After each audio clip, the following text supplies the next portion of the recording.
Yo, what's up, man? It's your boy Chee Chatman with Sipping with Chee. I got a very special guest in the building tonight, so it's about to go crazy, man.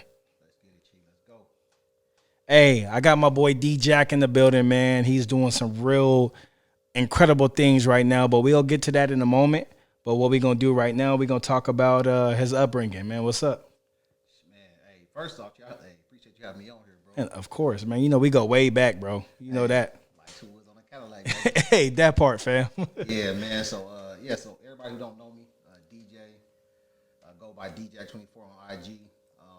But yeah, my upbringing was unique, man. So we know each other from Arizona, but most people don't know is I actually moved here from South Central LA. I was living with my mom, a single mother. My dad, he stepped up to the plate, brought me out here and shit, put me into sports, and I feel like that really just changed my whole trajectory of my life, bro. Like getting into sports, because shit, I was doing bad in Cali, bro. Yeah, That's why I represent Nipsey in LA so much, because that's why I really for sure came up at before I came out to AZ. Okay, for sure, man. Yeah. So what?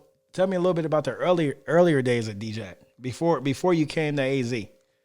Man, bro. So it was funny, bro, because I just did a podcast for this TED Talk thing. Yeah. And everybody was like, man, you graduated from Georgetown, like you seem so well polished. I'm like, what people don't know is I didn't learn how to read till I was like 9 years old, bro.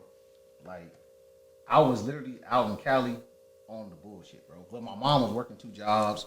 My sisters, they was doing what they was doing. So shit, I was just playing all day. Yeah. Just kicking it. Wasn't really locked in with school. I was just out there, bro, just kicking it, just running around. Yeah. It was just like, picture a little nigga running around South Central, that was me. Riding bikes, candy store, peppermint pickles, all that shit. Like I was just chilling. Damn, that's crazy. So when you moved to what age did you move to AZ? So I moved to AZ when I was like 10 or 11. I think it was maybe 10. But yeah, I moved out here in the summertime. But that shit was like a culture shock, bro. Like I ain't gonna lie, like coming from Cali to out here, that was like the first time I really had been around like white people. Like I was like, bro, this shit is like different, dog. Like, and then the school, actually having to do my own homework, having to go to class every day. Yeah. And then my dad put me into sports, so like I was playing sports back in LA, but it was more on like some street ball type shit. Yeah. Organized sports, bro, that shit different where you gotta have cleats, pads. Yeah. Bro, I didn't know what the fuck that shit was, bro. I told my pops, I'm like, bro, I don't want to do this. Like, I ain't messing around with this shit. I wasn't rocking with it. At all. At all, bro. Like, I almost quit ball. Damn, for real? Hell yeah. I let my dad tell you that story, though. That shit was crazy. Tell me about the earlier days in LA though. Like I know LA right now is, for me, I'm not, I'm from AZ, so Yeah. I know LA just watching like Boys in the Hood and watching, Minister Society and shit like that. So growing up there around that time frame, how was like the culture? I felt like it was always gang culture, but I think like now me being older, I remember it was this OG, his name was Johnny. Like Johnny had this fucking Camaro T-top with the IROCs on it, matte black, shiny ass IROC rims. And I remember like he was like a god in the hood, bro. And I remember like he got killed. Mm-hmm. And that was kind of like, I was like, damn, bro. Like they knocked out Johnny. So that was kind of like, for me, it was like, damn, like this shit really real out here. But then also I had some cousins that was involved in, in the bullshit. And then my uncle, he grew up in the 60s as well. He got off in the bullshit.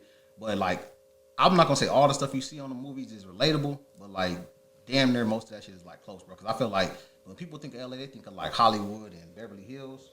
Bro, that ain't the LA I know. Like the LA I know is like Slauson, like that shit is like real like gritty, and like you really gotta like keep your head on the swivel. I feel like even when I had got out here and niggas was trying to be cool, like I got into hella fights, bro. Like I'm like, fuck all that, bro. Like I don't know what y'all on. Like fast forward, that's really how I met like Keith and Tay, because I got into a fight with them niggas. Oh, for real? Yeah, and niggas didn't snitch. Like niggas didn't tell. Yeah. That's the code that I came from. Like, we gonna get down, it's gonna be what it's gonna be, but we ain't gonna snitch. But that's how I met Keith and Tay. Was like I scrapped them niggas and we didn't tell on each other. Yeah. So what age group did you move out here? Like what grade? That was like fifth. I think it was like 5th grade. What elementary? Nevitt. Oh, you was at Nevitt on the 40s. Yeah, so I went from like Normandy Elementary. So like, if you go back in LA, they got like what's called A track, B track, C track. So I went from like Normandy, I was on like A track. So A track, you pretty much like, it's like pretty much like all like the bad kids. Yeah. All the bad kids on A track. So when I went from like A track and Nevitt, where niggas is fighting all the time, doing bullshit, stealing stuff, to Nevitt, bro, that shit was like a complete like. I was like, bro, what the hell is this, bro? Like, niggas is leaving their backpacks unattended when they go play basketball. Yeah, I mean, it was a lot of knuckleheads at Nevitt, though, for sure. But looking back, like, at the time, I didn't know. Yeah, like, to me, I was just like, like, all the cats that was there that's doing time or RIP that's gone now, I didn't know they was like that then. Yeah, like, yeah. We were just little homies, bro. So it wasn't even, we were just kicking it. But, like, it was a lot of, like, BS going on then that when I making that transition in Nevitt, that shit was just different. Yeah. No, man, Nevitt had I know a lot of knuckleheads that went to Nevitt, so that's what I'm saying. Like, I didn't know Tay and Keith went to Nevitt. Yeah, bro, that's how, like, literally that's how I met them, bro, because we got into a fight on the basketball court. Got into a squad. Everybody else told, but me, Keith, and Tay, the only ones that didn't tell. So then my stepmom and now I call her my aunt. My aunt, she made us like, all right, y'all gonna start walking to school and being together every day. And that's how we got like, that's how y'all like family. And y'all like, yeah, y'all damn near like brothers. Like, yeah, like them, like that's my blood, bro. But that's how we met though. Like we scrapped and like niggas didn't tell. Yeah, that's crazy. I mean, I never even knew that. You know what I'm saying? Because I thought y'all niggas was like, I mean, me going to Mount Point, or just knowing y'all niggas from like earlier days. Yeah, I really thought y'all was blood cousins, bro. Yeah, honestly, what's even crazier, bro? So like my first football team I played on when I came out here. So I ended up fighting Keith and Tay at the school. My first day of practice, this nigga Keith is on my football team. It's crazy. I'm like, all right, and then that's how like we really ended up getting like super close. Though. It's crazy how the world works, man. Crazy, bro. Like crazy. It's crazy for sure. Like for real. So after that whole situation, you've moving from LA to Arizona. What about your transition to high school? You know what I'm saying? Let's talk about that. Like from moving out here, Nevitt, and then after Nevitt, it's high school. So yeah, bro. So what middle school did you go to? Where you go to middle school at? I went to Wilson Elementary on the east side, bro. I'm from the south side, but I went to school on the east side. So bro, I feel like my middle school is what kind of like got me really like used to AZ. So I went to Gillen. Okay. So like Mark Meadows. I think. Oh yeah. I can't think of Ronnie's last name, but Ronnie. Rodney. Mark Meadows, that's my guy. Yeah, bro. So like I grew up kind of like watching them kind of like go up through the ranks. So like you talk about like high school, like Allen had went to Mountain Point. So I'm like I kind of pretty much knew like, all right, I'm either gonna go to DV or I'm gonna go to Mountain Point. So I was already playing football. I was okay at basketball, but like I knew like football was probably gonna be like my ticket. So, Coach Kiefer, he Rest in peace. R.I.P. Coach Kiefer. He was up at Mountain Point. He actually talked to my pops, and then we talked with Allen's parents, and then ended up going to Mountain Point. But I feel like, bro, like middle school was even crazy, bro, because it was so many like people that I look back on that was like so gifted. Like them niggas never had a chance to really like go and like do what we thought they was gonna do. But like at that time, like you couldn't tell me that Mark Meadows wasn't gonna be playing. Oh no, Mark Meadows was a big deal, bro. He was dunking, dog. Yeah, like, a big deal, bro. Off the glass, like damn, bro. You know what I mean? So, but yeah, like Mountain Point, like from coming from Gillen to Mountain Point, that shit was hard though, cause bro, I tell everybody that curriculum, that shit wasn't nowhere near to what probably people had like what they come from, like Central and Elite or Acamel. Acamel. My first time taking the final was in freshman year, bro. My grades were so shitty freshman year, dog. my shit was shitty from freshman year to senior year, nigga. Bro, I caught up my junior year because of like trying to get recruited by schools. When I came into Mountain Point, I'm like, bro, this shit is different, dog. Like, niggas talking about midterm. What's a midterm? Like, hey, no, we ain't had that. Mountain Point changed my life, bro. Oh no, for sure. Oh, for sure. Changed my life for sure, bro. God damn, that's crazy. So how did you? I mean, with the whole football situation, you said Coach Kiefer came out, talked to your parents, Allen people talked to your parents and shit like that. What made you like seal the deal? Like, you know what I mean? Like, what made your parents seal the deal? Like, because Mount Point is like, when we were going there, it was like 95% Caucasian. Yeah. So what made them just like, you know what, this is a spot for you, bro? You want to know what's crazy? So. It was this coach. His name was I think it might have been Tim Rattay. It was Coach Rattay was his name. Long story short, he was coaching the DB. Okay. So he actually had us at all his little like youth camps from like little league, bro. Like he would literally come to the South Side because I played for like the Cyclones, Beavers. What's the other team I played for? I think it might have been Whirlwinds or some shit like that. Yeah. Anyways, Coach Tay was always out there, bro. So he had us at his camp over at DV. So we thought we was gonna go to DV. Like I was going to DV all the way up until my summer going into my 9th grade year. Yeah. So I had already like enrolled to DV, all that. Coach Tay got fired. So when Coach Tay got fired, my dad was like, well, damn, we got to find somewhere else for you to go. So that's when he ended up reaching out to Mountain Point. Coach Kiefer actually came to our crib, which I was like surprised about. I'm like, damn, come on, get in the house. Like, but I guess like you said, it wasn't a lot of black players in there like that. Yeah, yeah. So yeah, he came out, talked to us, and then my dad was like, so what you want to do?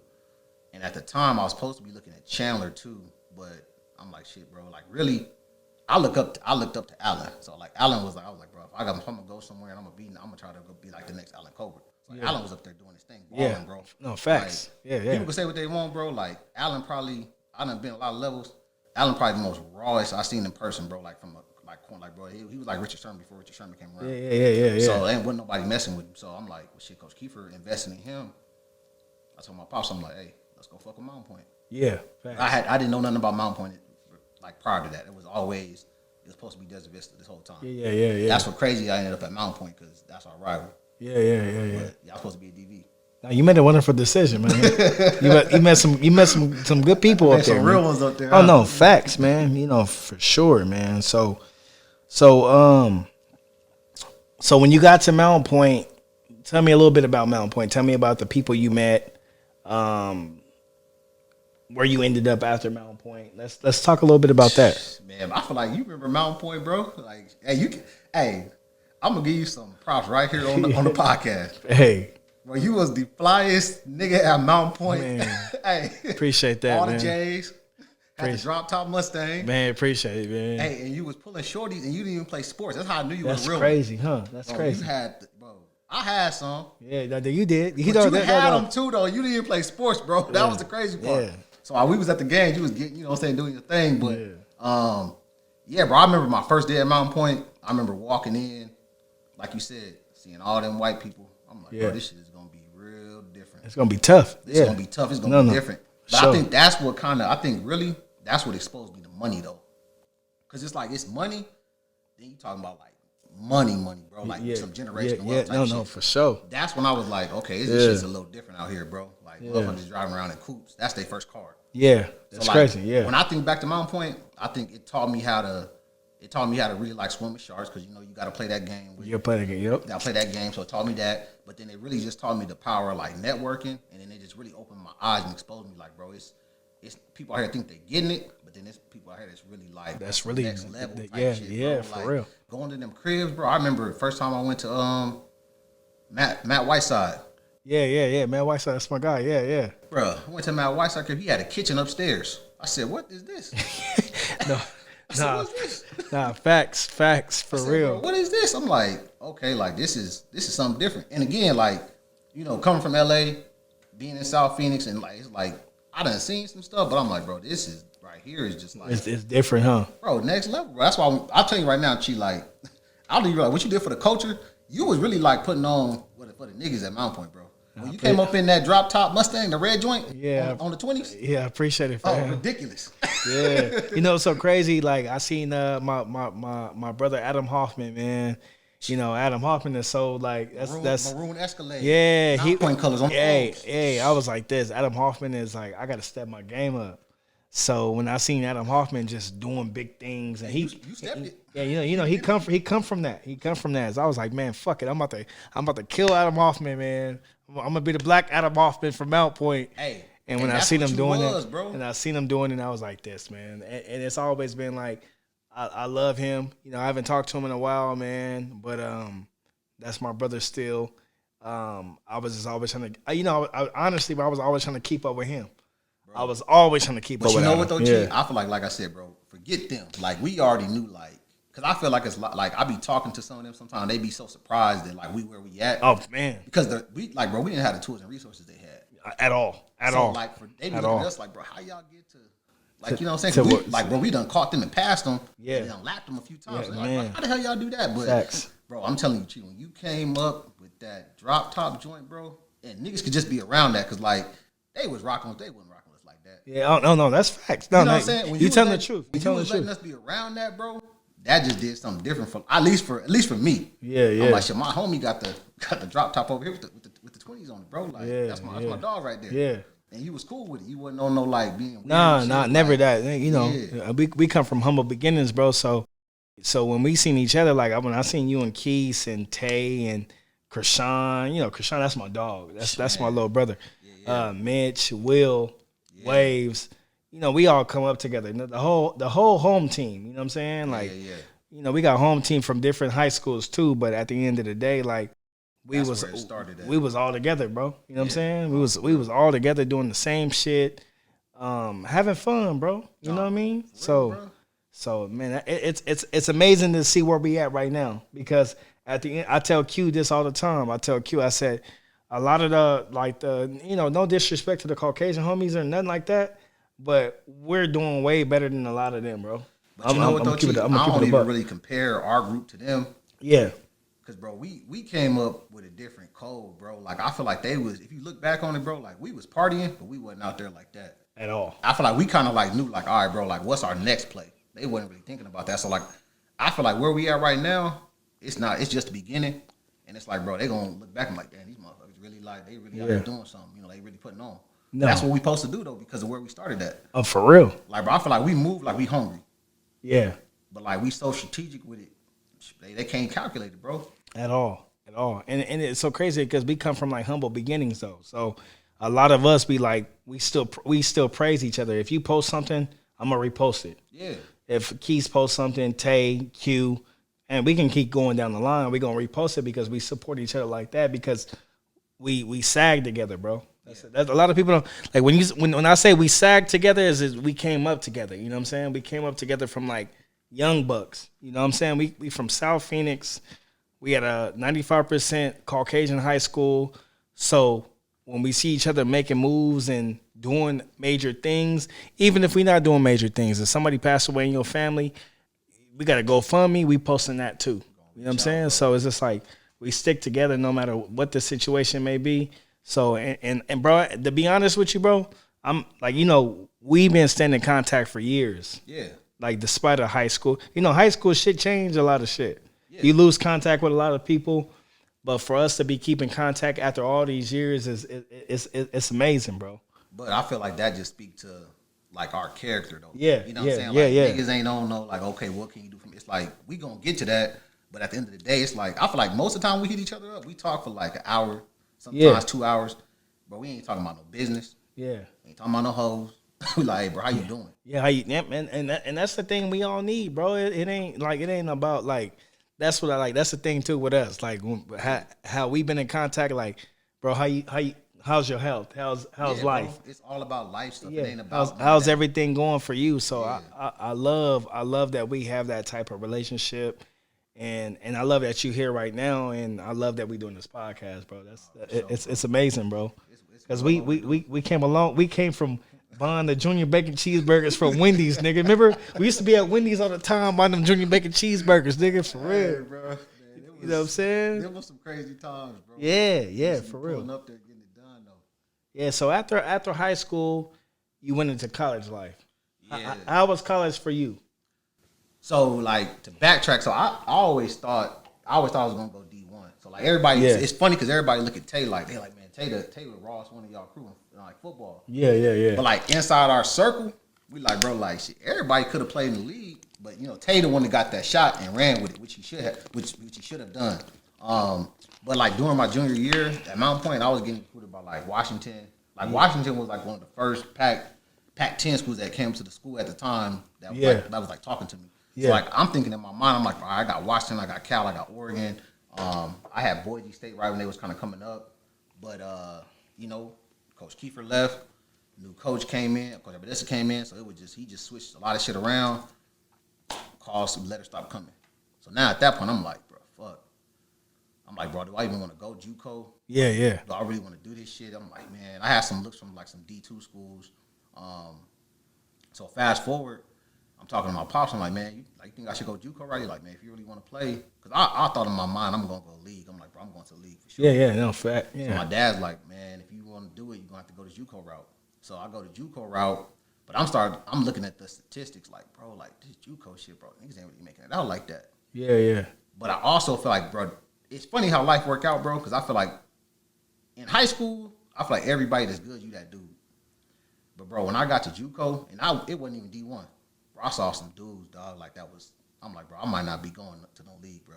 Like, because I'm not even at D1. These are niggas that's trying to get to D1. Yeah, yeah. Bro, I saw some, I'm talking about 44-inch verts, 4.43s. Beast. Bro, Beast dudes out of South Florida that, bro, they can run and catch the Florida niggas is crazy, bro. Bro, I'm telling you, the Florida niggas is crazy when it comes to football, bro. Bro, I got down, and that's another thing, too. So I was supposed to go to Mesa. I ended up not going to Mesa. I ended up going to Pima. So I go to Tucson. Me, Jesse Coulter, and Stamps. Bro, we get out there. I'm like, bro, there's some dudes out here, bro. Like, and they really, I liked football. Them motherfuckers love football, bro. Yeah, yeah, yeah. But the crazy thing is, bro, to backtrack, I feel like my dad was always on, like, and my stepmom, too, and my mom, because she was a teacher. She was like, hey, make sure you're doing your school. Make sure you're doing your school.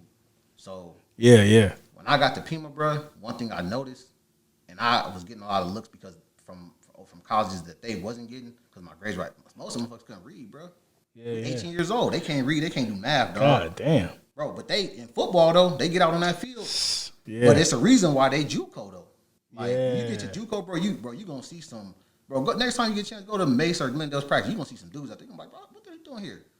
Give them a paper to read. Yeah, they can't do it. Read it. They can't do it, yeah. So, like, so from Mount Point to JUCO, I ended up coming back home, went to Phoenix College, bought up there, went to a D2 in Kansas. Yeah. Bro, that shit, too, was another fucking life-altering event, bro. Yeah, yeah, yeah. Because when I went to Kansas, I'm sitting around. I got a scholarship to go to Kansas. One of the best things that ever happened to me because it's a smaller school, but even then I had to like put my ego aside. I'm like, all right, bro, like if you gonna really want to like go and do what you want to do in life, because I'm seeing cats like Mike Moore. Oh yeah, Mike Moore. Yeah. Shout out to Mike Moore, man. Bro, shout out to Mike Moore. I'm seeing cats like Jesse Coulter, like they not getting a chance to move on. I'm like, all right, bro, like if this was gonna take me to move on, then shit, I gotta go do it. You know, went out there, balled, 2-time All-American, all conference player, all that shit. Went out there, did my thing, had some looks for like the league, you know, overseas CFL shit. Shit didn't work out, but doing that shit, bro, and actually like getting up and leaving Phoenix, bro, that shit changed my life, bro. Woke you up, huh? Bro, shit woke me up to like, all right, bro, like one, Phoenix not as bad as you think it is, but it's a lot of other stuff out here, bro. And cats that I played with that way better than me didn't get to experience that. Yeah, yeah. Like I wish cats that was like balling in high school got to experience that college life, bro. Because that's something I feel like especially if you playing ball coming up from Little League, bro, you got to experience that, bro. Yeah, for sure. For sure. No matter what level it is, you got to experience it. That's what's up, man. Yeah. What advice would you give the younger kids that's in the college world right now? That's coming up, that was in your position or in your circumstances. What advice would you give them right now, man? It's not NFL or bust. Like, bro, I think about some of the dudes I played college ball with that on my D2 team in Kansas that they didn't get their degree. You know, they wasn't paying attention in class. They wasn't taking shit serious. They down bad now. Like, the way I live, like, you be seeing my IG story. It ain't about that, but, like, the way I live and what I'm able to do now, bro, that's just all because of ball and that paper that I got, bro. Like, there's no, and obviously God, but, like, bro, if I didn't have that degree and that back and that knowledge I got, bro, that shit, ain't nobody care about. Bro, when you get done playing ball, bro, that shit's done. Don't nobody care about how many tackles you made, how many picks you had. They're like, bro, how can you help me do what I need to do? Or can you actually bring value to the real world? Because, like, bro, interceptions is cool on paper, but that shit don't pay no bills unless you're in the league. Oh, facts. Like, so that's what I would tell them, like, bro, just don't be so stuck on that NFL shit, because I feel like I see a lot of cats, depression, you know, they be strung out on stuff, all because they was so focused on, like, league. They put all their eggs in that one basket, huh? All their eggs in that basket, bro. That's why I love the shit I'm doing with tech. I know we're going to get into it, but. Oh, bro, yeah, like for sure. This tech shit is like the league to me, bro. Yeah, like, I'm negotiating contracts. Like, bro, it's real out here. And it's like, I don't know what the league feel like. I seen Tay go through it, but the shit that I'm going through and I'm doing, like, bro, yeah. Life changing, huh? What, bro? Shit's crazy. And I can't wait to tap into it, because that's what our next subject is, though. Yeah. But before we tap into that, we're going to take a quick intermission. We'll be right back. So what we're going to do right now, D. Johnson, man, we're going to jump into what you currently doing right now. So we're going to jump into tell us about the tech world. Tell us about being black in the tech world. You know what I'm saying? Yeah, no, man. So currently, right now, I work at Microsoft. So I'm on what's called our business development team for our cloud team there.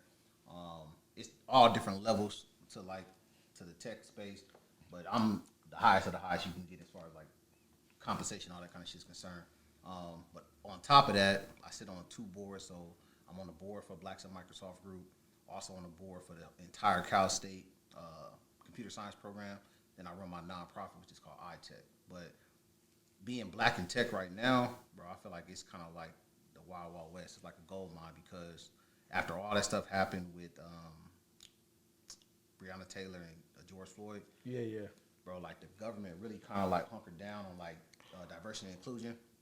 So a lot of tech companies, bro, they had, black people in tech, but they were working in like retail, warehousing, but they were actually on the actual like cloud or business development team for like AWS, Google, Microsoft.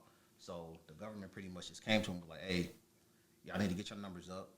So they kind of did a rollout where they showed all these numbers for like, we got 20% African Americans. We got, I think Microsoft came out with like 15%. Google came back with like 13. I think the highest one was Amazon. I think they had like 28.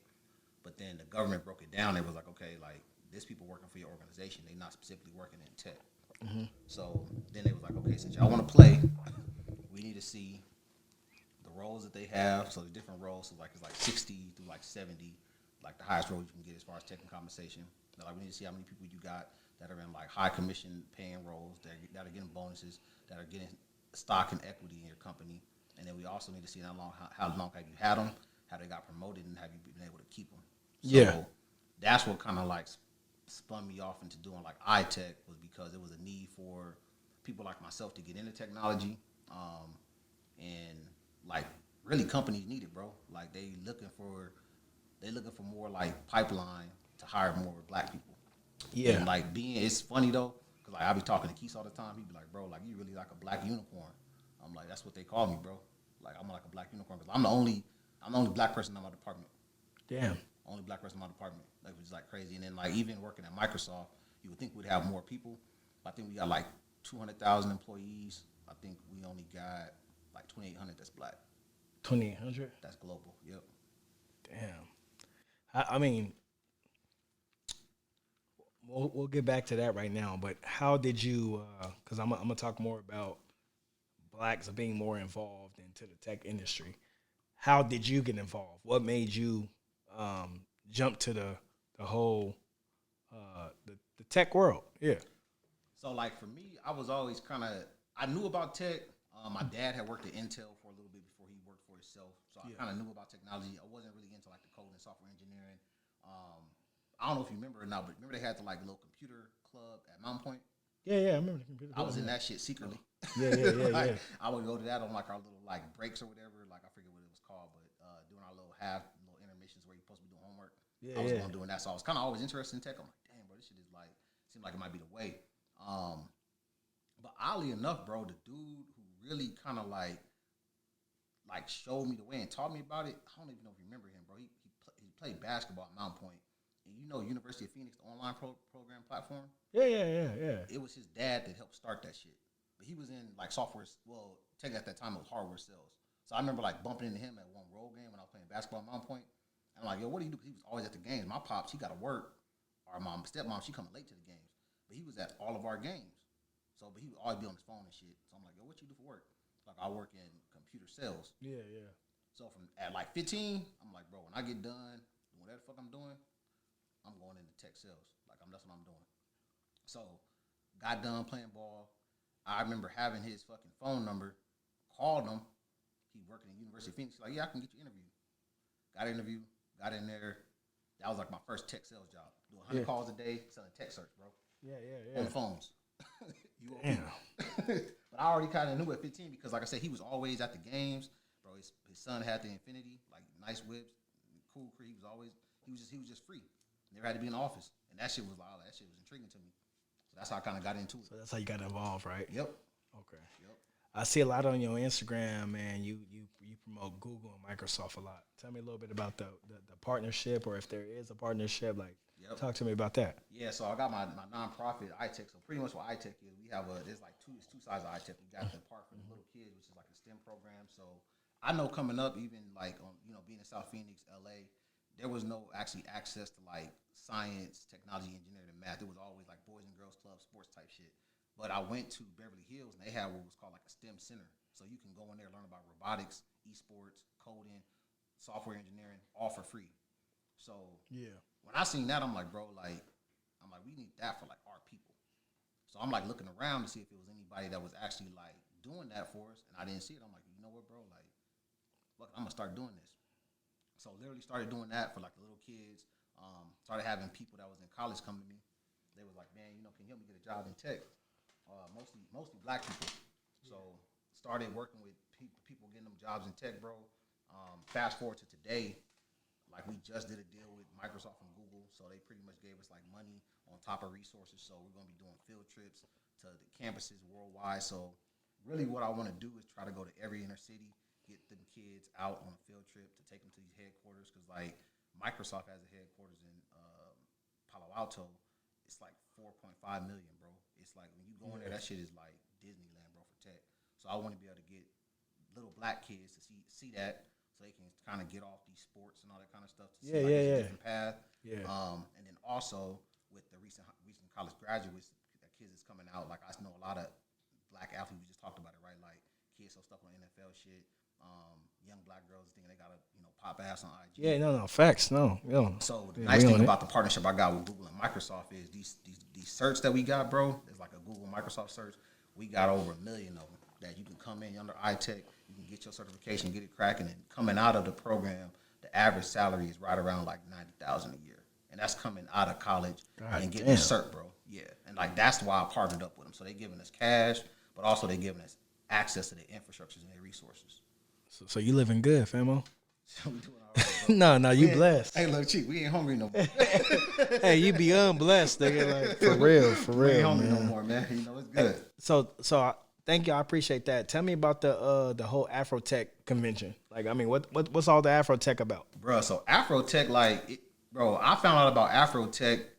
So I don't, you remember when I was doing my shit with the sports, right? Yeah. So I had my own sports agency for a little bit. Shit didn't go how it was supposed to go. Yeah. So I remember trying to get back into tech. They doing the politics game, like, oh, are you really invested? Do you really want to do it? Like, is this where you want to see yourself going? All that bullshit, right? Yeah. So I linked up with the owner of Afrotech. Her name was like Morgan. What the fuck is Morgan's last name? I think it was like Morgan Anderson. Long story short, they got this event. It's their first ever one, bro, in LA. Yeah. Afrotech. I go to that shit, bro. Life changing. That was the first time I seen, because I worked for Dell before starting my sports agency. Yeah. Only black person. I think it might have been like 4 of us in the company, bro. This is at Dell Computers, dog. Like, and motherfuckers don't be realizing how like traumatizing that shit is, dog. Yeah. Like you go in and you working with people, and it's like, bro, you can't relate to nobody. You gotta code switch, all that bullshit. So when I went to Afrotech and seeing how they was moving, they was like, yo, you want to be a brand ambassador, like, and just like help us get the word out here? I'm like, yeah, for sure. So pretty much what it is just like a black community of software engineers, tech sales, business development, people that's building apps, websites, all that kind of shit. Yeah. All in one place, bro. Like I feel like if anybody that's involved in tech that's black, you need to be involved in Afrotech, bro, because they really like moving shit forward for the culture. Like because of them, I was one of the first people to have access to the metaverse. It was like super uplifting, right? What, bro? That shit was insane, bro. Like, cause at least for me, I hadn't seen nobody that looked like me that was at least like worked in tech. I had heard about them, like, oh, they might have worked in Texas or Atlanta or some shit, but to see them that they was in like Oakland and on the West Coast, like I got a whole like tech family on the West Coast now because of Afrotech. It's crazy. Yeah. What would you say to people that's like graduating in that particular field that's trying to come to your world? I mean, or just the people in general that haven't decided what they want to do with their career in college. Mm-hmm. About the whole tech industry, the black tech industry, because it's not a lot of us in that industry. Like, what's your words or advice, or like, what would you say for them to kind of tap in? I feel like if I was them, so I feel like, especially right now, bro, you got people like they always talk about like 9 to 5, don't work for nobody, you know, all the bullshit. Yeah. For me, I'm all about receipts. So with tech, I know for a fact you're going to get the most money you're going to get out of any job. Like I said, the average pay out of college for anybody is going to be like $90,000. You're going to get stock in the company. You're going to most likely be remote, so you ain't got to be in the office all the time. Yeah. And then on top of that, bro, like the access and the network you're going to have with some of these companies, and you might start off at a startup too, so that's another thing. So I don't want to get too far down in the wind of that shit. No, talk your shit. But one of my homeboys, he like 26. Yeah. He a multimillionaire, bro. You know why? Got a job out of college with this company called Snowflake. Snowflake, they's like one of the biggest data analytic companies in Silicon Valley. Yeah. He worked with Snowflake out of college when they first started, bro. Snowflake just went public IPO last year. That man had like 100 shares in that shit, bro. He showed me his bank account, bro. That motherfucker is sitting on 8 M's, bro. Damn. And he a young bull. Younger than us, right? What? Bro, younger than us. He's set for life now, bro. He's set. You know what I'm saying? Like he's set, and he about to go to another startup, and hopefully they can do the same thing. So like I feel like you talking about like generational wealth. I feel like tech is where it's at. I feel like only other industry outside of tech that's creating, well, outside of STEM specifically, that's creating generational wealth, real estate. But that shit, the barrier to entry is so fucking high on real estate. Bro. Your credit got to be right. Your bread got to be right. Like tech, you can get right and then go into real estate. But tech is where you're going to get the most bang for your buck, bro. Coming out. Damn. That's crazy. Tell me about the third annual computer drive, man. I know you was promoting that for a minute. You had a lot of people tapping in, following you, bro. You know, I've been watching your every move. Like the shit I'm coming up with, you probably don't even think nigga Chee ain't even know my background, man. But tell me a little bit about that, man, and how that is. So that was our third one. So the first one we did, it was for this school out in Watts. We had like 100 computers donated from Apple. So I did this internship at Apple. So they gave us like 100 refurbished laptops. We went to the school in Watts, gave them away. I think one thing I've been better at now, and like my homies always on me about it, like I don't like bragging about the shit I do. Like I did that shit not for no like clout or like, oh, like look what I'm doing. It was just like one of the teachers out there was like, yo, like I know you should come talk to our students. I went into class and talked to them. So I needed some computers. I got what to do to Apple. Like, hey, bro, can we get some like used computers? Yeah, for sure. Gave them away. Didn't have it filmed, pictures, none of that shit, bro. And I respect that, bro. Like none of that shit. I love that. You know what I'm saying? Yeah. So fast forward, the year before last, we ended up having this partner with this company out of LA. We did some stuff with them. It didn't go too good, but we ended up giving away like 30 computers. Okay. So it was like 30. So it wasn't too bad. So I'm like, you know what? I'm gonna get my people involved this time. I'm not gonna go to the corporations. I'm gonna go get my people involved. So like we had a goal of like $5,000. We came up short of that shit, bro. That shit, it really ended up being bad, bro. So like we didn't get $5,000 donated. So we were trying to get like 60 computers. Shit ended up bad. But what I ended up doing was like a toy drive for the kids. So I got them like all those toys and stuff. But then one of my homegirls she has her own STEM nonprofit just like I do. Yeah. Oddly enough, bro, they was like $1,500 short. We raised $1,400. Damn. Slid that to her. They gave away 200 computers. See. But it was funny. But that's what really made me kind of open up the opportunities with Microsoft and Google. Because before, I really wasn't rocking with them, bro. Because I'm like, bro, the numbers ain't right. I'm like, I feel like y'all just trying to do it for clout. Mm-hmm. And then the first opportunity I had from a company, it was a company called DataBricks. They wanted to partner up with us for like, they wanted to be our exclusive partner. I mean, we couldn't partner with no other tech companies in Silicon Valley, but they was only offering us like $25K. I'm like, bro, that shit ain't gonna go that far, bro. Yeah, no, I'm like, ain't y'all not even like that? Yeah. So I didn't do that, but then fast forward, we just did this one with Microsoft and Google, and that shit's getting hella attention in Silicon Valley, bro. Because like I own iTech. Most nonprofits in Silicon Valley is like, you know, white people. Women, no, for sure. Like, and I own, and I'm younger, so like they like really kind of looking into that, like, damn, like this dude really coming with some heat right now. For Google and Microsoft to step to the plate, like, hey, we want to partner with y'all, like, okay, cool. Like everybody looking at that shit, like that's a big fucking deal right now in Silicon Valley, bro. Like that shit been. If you, I'm gonna show you my phone, like when we get off the podcast, but like these conversations, like niggas, like, bro, this shit is crazy. Yeah, like, they really did a deal with Google and Microsoft. So you you pretty much like right now, like how you moving, you hustling. It's a hustle. Yeah. I'm hustling for our people though, bro. Yeah, no, for facts. Because the thing is, bro, I feel like I just feel like with Instagram, social media in general, bro. Social media got, especially like young black men, bro. They got niggas out here fool, bro. Yeah. Like I done been around cats where they pulling up in the 745. You know what I'm saying? They got the Balenciagas on. You know, they dressed to the nine, bro. Yeah, they're looking good. Looking good, bro. Yeah. It come time to pay for something, motherfuckers start backpedaling. Yeah. You know what I mean? Like motherfuckers start backpedaling. Or it come time to do business with them, and it's always some, oh, I can't, and then I can't. And I. So it's kind of like, all right, bro, like you out here telling dudes not to go work for nobody, but then, bro, what options are you giving them? Yeah. You ain't got no receipts. You just talking about, oh, look what I'm doing, look what I got, bro. Like, where your real receipts at though? Like, where's the money at? Yeah. Tech is where the money's at right now, bro. Like it's just saying black tech, green money, bro. Like, and we really out here, like people that's in tech, that's African American, we really get into it, and that's why I did it. I did that shit more for the people, dog, because they needed people like me. Like, bro, I dress like this when I go to work, hair like this. Yeah. You ain't changing shit. And I'm in front of customers, bro. Like I'm meeting with, bro. I met with motherfucking Mark Zuckerberg, bro. We both in hoodies. I'm like, bro, what's up? Yeah. Hey, man, I like your hoodie. I know you do. Like, let's get to this business though. Yeah. So like that's why I did what I did with iTech, and that's why I do what I do. It's for the people, bro, to give them some options, a valuable option at that. And the crazy thing, we need more people like you to promote the tech world to the younger generation, or even not even the younger generation, just people our age or people older than us, because they feel like tech is for the Asians or the Caucasians.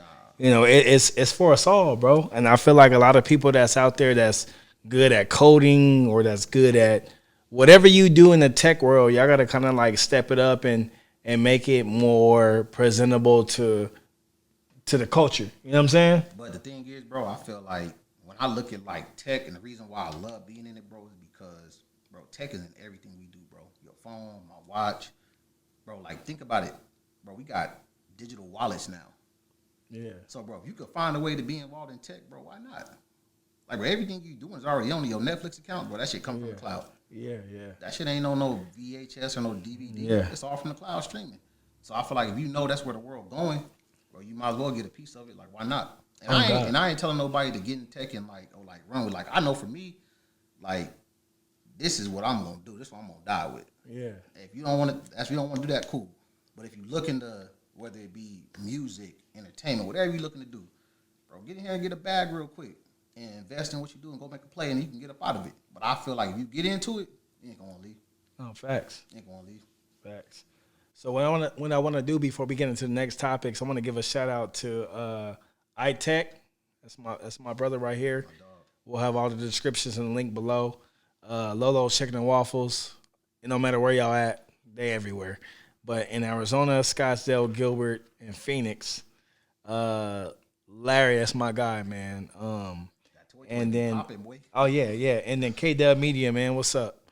I gotta give it. That's my guy. His merch right here, and then Classic TV, man, my partner in crime. I know we missing you tonight, man, but I fuck with you, man, the long way. My boy Son, man, he got some new shit coming out right now called Zero Clout. It's about to go crazy. We got some shit coming up. It's shit about to get crazy in 2022, man. But right now we talking about DEEJACK, iTech, just the black tech industry, just in a hole right now. So we just gotta keep that shit moving, keep that shit pushing. And my boy Art, man, the dude behind the lens, man, this shit is crazy. So we gotta keep pushing that shit right now. So what we gonna do right now, bro? We and I appreciate you just explaining the whole tech world and this, that, and the third, man. And I appreciate it. This shit gonna go crazy. It's gonna go viral. But let's jump into the trending topics right now. Let's talk about the LA Lakers, man. I know we both we Laker fans. There's a lot of people in here Laker fans, man. How do you feel about the Lakers making it to the playoffs? Yo, honest to God truth, man. Come on, talk to me, man. Bro, you probably gonna hate me, but you know what I think we need to do? They gonna think I'm crazy, bro. We need to trade AD. We need to trade him. I don't know what fuck we gonna get from him. We need to trade him, bro. We need to get rid of AD, get what we can get, bro, because AD be getting hurt too much, bro. Yeah. AD is our youngest superstar, bro. He be always getting hurt. Like, I think about this, bro. I think Bron been out. We know Bron, he a little older now. Westbrook done played a bunch of minutes. AD, our youngest superstar, bro, he done been hurt about 4 or 5 times already. Yeah. And we about to be at the All-Star break. But to say it's gonna be tough, bro. Yeah. I don't even know. I don't even want to say yes or no. It's gonna be tough. We're gonna have to make some moves. I'll tell you that. Yeah, we lost 3 straight, fam. Bro, the Lakers, when I look at them, I had so much hope at the beginning of the season, but I should have known better. I should have known better. And the crazy thing is, it's not even our older players getting hurt. It's our young dude, our young superstar, AD. But I feel like we need to trade him. Laker fans can kill me, but we need to get rid of AD, bro. Get what we can get for him, whatever we can get, scrape up, put some stuff together. So how old is AD right now? 28. Oh, yeah. He's not in his 30s, bro. He's 28. And he get hurt like that. Man, I mean, what you think? What you think? I like AD, bro, but I feel like we should bring what's the dude that went to the Suns? The big man that we had from the Lakers that went to the Suns. You talking about you know what I'm talking about. JaVale McGee. We need to bring Jamel back. What he gonna do? Man. Bro, we already got Howard. I mean, Howard ain't like. But I'm just saying, we got Howard, bro. Yeah, I feel like, bro, our problem right now is we don't have no third superstar we can count on. I mean, for Bridget. I mean, we should have kept Rondo, dude, too. I'm a big Rondo fan. Like it's crazy. But I mean, I'm not a big LeBron fan. I'm gonna keep it a buck. I mean, I'm not at all. You feel like LeBron a problem? I feel like he makes decisions within the team, how we play, what we say, how we move, how we operate. I feel like that for sure. I feel like LeBron has a lot to do with the coaching and how we make decisions. The last 4 minutes of the fourth quarter, the 2 minutes. I don't fuck with LeBron though. I'm gonna keep it a buck. I'm not gonna say at all, but it ain't as deep as you think it is. I'll tell you that. Like from being in rooms with them, like bro, it ain't that. Yeah. Like I done sat down with Mav and Rich and them, and it ain't that. Okay. It's less than we think. I'll tell you that much. Yeah, I don't know. I mean, I'm not no disrespect. I don't rock with LeBron like that at all, bro. I'm more of a like Kobe, Phil Jackson. I don't mess with LeBron either. Yeah. How we grew up like, bro. We grew up on some different shit. We ain't grew up on those super teams. We ain't grew up on no shit like that. But time out though, T. Time out. That's all I'm gonna say. Yeah, bro. what's up, fam? What's up, fam? You sound like a real old head right now. I know. I don't mess with him. I fuck with KD. KD the best nigga in the league, number one. Well, KD ain't no Laker. I know, but he number one in the league. That's cool. But look, that's what I'm saying though. Yeah. Think about our team before LeBron. Remember that team? Yeah. Who was that? Swaggy P. Oh yeah, Swaggy. Hey, what's up, Swaggy man? I need your whole dress code, fam. What's up? D'Angelo Russell. Hello, talk your shit. Snitching ass. You remember that team? Yeah, I remember that team. Yeah. Remember how bad we was, bro? We was bad. I feel like, bro, LeBron, bro, he got us one chip. People call it a COVID chip, bro. That was the Kobe shit, though, fam. Hey, yeah, our team was ass, bro. Yeah, at least he got us one. Yeah, if he get us one more, I'm gonna say, you know what, cool. I'm not a fan of him either. But our team better than what it was. Yeah, bring Matt Barnes back, man. I fuck with Matt. That's Barnes. our problem right now. We got a whole geriatric team, bro. I know. Whole bitch smell like I have been gay, boy. I know. We got some old niggas over there. We just brought Isaiah Thomas back for a 10-game contract. Back probably hurting right now. Man, hey, what's your NFL prediction right now? That's how we gonna end it. What's your NFL prediction right now? See what there's something crazy. I'm gonna get love for this. If Antonio Brown ain't on the menu, my nigga, we fighting right now, fam. On God. I'm gonna get love for this one. I feel like the fucking Cardinals gonna do this. Bad as I don't want to see. You think? You think so? Nah, yeah. fam. I feel like the Cardinals gonna do it this year. They year. lost 2 straight. And it's not looking. No. I guarantee. Look. I'm a big Antonio Brown fan. I don't really fuck with Tom Brady like that, but Antonio Brown, for him to come back. Time out. I fuck with Antonio Brown. I know it's your podcast, but I gotta do some interview shit. So time out. So you don't mess with LeBron, but you You don't fuck with Tom Brady?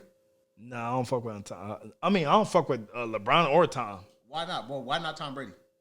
Man, I don't really like Tom Brady like that, bro. I feel like he's I feel like the referees is more on his side.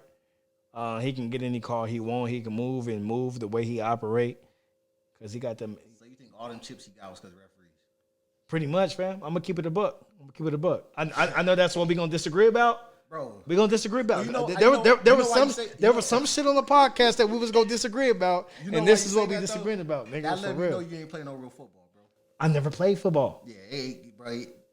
Even if put like this, if you was to say that and he had like 2 or 3, I'd be like, bro, that man got chips, bro. I know, but come on, fam, come on. We got chips. Only one I feel like they helped him out on was early in his career was the one against the Raiders, that Tuck rule. Mm-hmm. I feel like that was some shit probably against like Al Davis. That's the only one I feel like they probably they made a call like, hey, so you fuck with Tom? Niggas, bro, like he different, bro. Man, bro, think about doing, bro. All right, put it like this. Think about how people portray Tom Brady and what he doing, and think about the level of success that he done had. Yeah. Now put that into this. You think you don't think Aaron Rodgers is better than Tom? I feel like a lot come with Aaron Rodgers, bro. What you mean? I feel like a lot come with it. What you mean? Talk about it, nigga. What you mean? How many Super Bowls Aaron Rodgers got? Not that many. How many he got? Not that many. I'm not that. How many not that many. But you fuck with old dude over Tom. I mean over Aaron. If I'm starting a team and I'm a GM, yeah, knowing like what's all gonna come with it and all that, I'm fucking with Tom, bro. Oh, okay. Off top. Okay. No, like, I respect. I respect that. He be getting to it, bro. Like he really be getting to it. And again, it ain't no off field distraction with him. I feel like that, bro. Whatever happened with Aaron Rodgers with all that, I feel like, bro, that shit was just too much, bro. Then the vaccination shit is just too much, bro. Oh yeah, no, that was too much. That's a lot, bro. And that's the thing. I fuck with Antonio. I fuck with Antonio. It don't matter what Antonio Brown do. I'm with this nigga. You just with him. I'm with him. I don't give a fuck what this nigga do. Like I'm with you. But me and D-Jack covered a lot. Me, D-Jack, the whole iTech movement. I appreciate everybody tuning in. This shit gonna be dropping soon. Derek, I appreciate you coming, man. I love you. You my brother, man. We go way back before any of the shit, before we even knew what we was gonna do in life. And I appreciate you coming to my crib and sitting down and doing this shit, man. It's amazing to be around day one cats. Yeah. You know what I'm saying? Because we really, when I say we sag together, we really sag together, man. I'm talking about the Wendy's Bacon Junior Cheeseburgers days, man. we was, me and you go way back, bro. Before we go back, bro. Before any of the bullshit. So I appreciate you coming on the podcast today, drinking with me. My nigga Pod Son, Zero Cloud, Art by Art is on the motherfucking behind the scenes. It's a nice setup, bro. I'm gonna tell you like this. I done been in a lot of podcasts, bro. I be doing a lot of like tech talks and shit. Yeah. This shit way better than some shit I done been to. I done been to some hole in the wall type shit. Where the mic don't work. I'm talking about you speak louder. I appreciate you, fam. I'm yelling. Yeah. I appreciate you, man. I love you, bro. You my brother, man. Same, I love you. Bro, same. So I appreciate you coming on. Give everybody where they can follow you at. Oh, so IG, DEEJACK24x8, iTech24x8.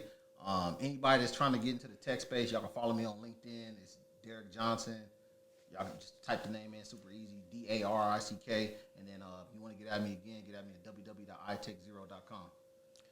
Okay, so hey, it's me. It's Chee Chatman, CHATMANN. Follow me on Instagram, Sipping with Chee AZ. Y'all tap in with us. We going up, man. We love y'all. Y'all stay blessed. Happy holidays, and that's where we at, though. Yes, sir. Yeah. Free heck, my nigga. Free heck, man. That's my nigga, man. We outside.